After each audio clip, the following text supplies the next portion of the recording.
ఇప్పుడు చెప్పు కుషాల్, సమాధానం ఏమన్నా దొరికిందా? సమాధానం కాదు కానీ అంకుల్, మీకు ఒక కథ చెప్పాలని వచ్చాను. కదా, ఏమిటది?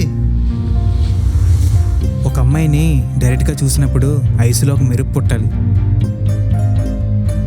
మనల్ని మనమే మర్చిపోయే ఒక మ్యాజిక్ జరగాలి.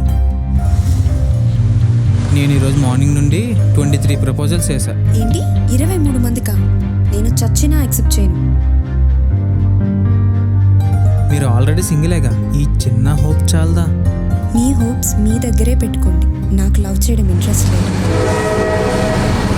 తూర్పుగోదావరి జిల్లాలో శివారిపాలెం అనే ఒక చిన్న పల్లెటూరు.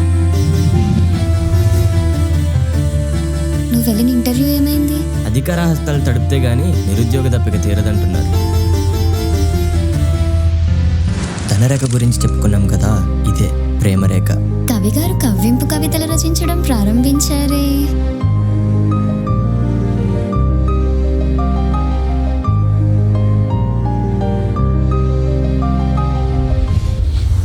గోపికి జాబ్ వచ్చిందా? ఆరాధ్యని పెళ్లి చేసుకున్నారా? రోజులన్నీ ఒకేలా ఉన్నాయి, ఒక్కొక్క రోజు ఒక్కొక్కలా ఉంటుంది.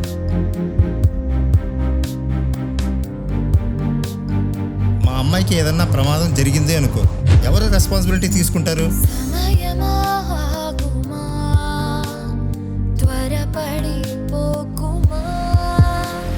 మనం చెప్పుకుంటున్న నాతి చరామిలో తరువాతి భాగం, ఆఖరి భాగం. ఇరువురి